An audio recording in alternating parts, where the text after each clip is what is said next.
آج ایک بندہ چوری کرتا ہے، ڈاکے مارتا ہے، ظلم کرتا ہے، جور و تعدی کے بازار کو گرم رکھتا ہے، اپنی طاقت کے بل بوتے پر، اقتدار کے بل بوتے پر، اپنی اثر و رسوخ کے بل بوتے پر، اپنے منصب کے بل بوتے پر وہ کمزور کو دبا لیتا ہے، غریب کی گردن مروڑ دیتا ہے، غریب اس کے سامنے بات نہیں کر سکتا، اور ساری زندگی وہ ڈاکو، وہ چور، وہ بدماش، وہ غنڈا، وہ اشتہاری دندناتا رہتا ہے، اور اس کو نہ کوئی عدالت پکڑتی ہے اور نہ قانون اس کی گرفت کر سکتا ہے، اور نہ بستی میں، محلے میں، گلی میں اس کے سامنے کوئی آواز اٹھا سکتا ہے، اور کمزور ساری زندگی پسا رہتا ہے۔ تو مرنے کے بعد اس لیے وہ عدالت رکھی گئی ہے۔ اللہ تعالیٰ نے قرآن مجید میں ارشاد فرمایا قیامت کے دن کیا ماننے والے اور انکار کرنے والے دونوں، کیا ہم ان کے ساتھ ایک جیسا سلوک کریں گے؟ ما لکم کیف تحکمون، یہ تم کہاں سے فیصلہ لائے ہو، یہ بات تم نے کہاں سے گھڑ لی ہے؟ مرور زمانہ کے ساتھ جو مسلسل مشق ہوتی ہے تمہاری اس دنیا کے اندر، اس سے تم سمجھتے ہو کہ ایسا ہوگا، لیکن ایسا ہوگا نہیں۔ وہ ایک الگ نظام ہے، اور اس نظام میں آپ کو ایک ایک چیز اللہ کے حضور لے کے پیش ہونا ہوگا۔ تو کہا واتقوا یوما، اس دن سے ڈرو، لا تجزی نفس عن نفس شیئا، کوئی جان کسی جان کی جزا نہیں بنے گی، کوئی جان کسی جان کا بدلہ نہیں بنے گی کہ اس جگہ مجھے رکھ لو۔ کوئی بننا بھی نہیں چاہے گا، اگر کوئی بنانا بھی چاہے تو کوئی بننا ہی نہیں چاہے گا۔ یوم یفر المرء من اخیہ وامہ وابیہ، اس دن باپ بھی کہے گا کہ میں اس کا ذمہ دار نہیں ہوں، بیوی کہے گی میں اپنے شوہر کی ذمہ دار نہیں ہوں،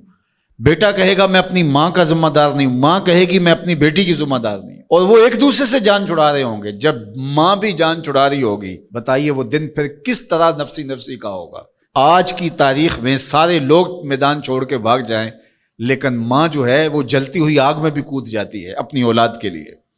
لیکن وہ دن اتنا سخت ہوگا کہ ماں بھی چھوڑ دے گی، ماں بھی کہے گی یہ اس سے پوچھو، میں اس کی ذمہ دار نہیں ہوں۔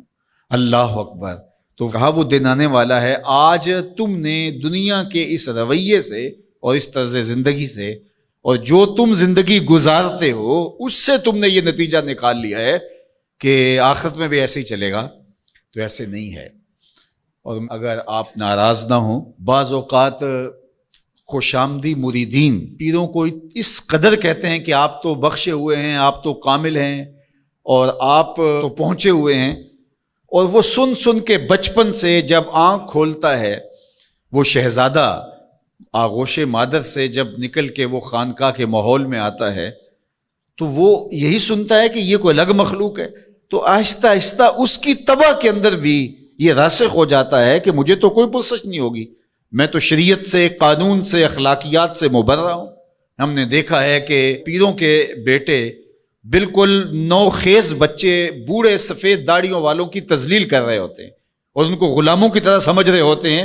ان کا خیال ہے کہ ہم ان کے اوپر جو ہے وہ کوئی حاکم بن کے آئے ہیں۔ یہی سیاستدانوں کا حال ہے، یہی باقی طبقات کا حال ہے۔ تو وہ ماحول ایسا ان کو دیا جاتا ہے، اور وہ پھر آہستہ آہستہ یہ سمجھتے ہیں کہ ہم تو بخشے ہوئے ہیں، اور ایسا ہوتا ہے کہ وہ بیچارے دعا سے بھی محروم ہو جاتے ہیں۔ میں نے دیکھا ہے کہ جب لوگ فوت ہوتے ہیں تو بالخصوص جو اس طرح کا ماحول ہوتا ہے وہاں، تو وہاں پیر صاحب کے لیے مغفرت کی دعا نہیں کی جاتی، ان کے وسیلے سے اپنے لیے دعا کی جاتی ہے۔ تو یار کیسی محرومی ہے کہ جو دعائیں مغفرت کی، غفران کی، باوجود کے پیغمبروں کے دامن پہ کوئی گناہ کا دبا اور داغ نہیں تھا،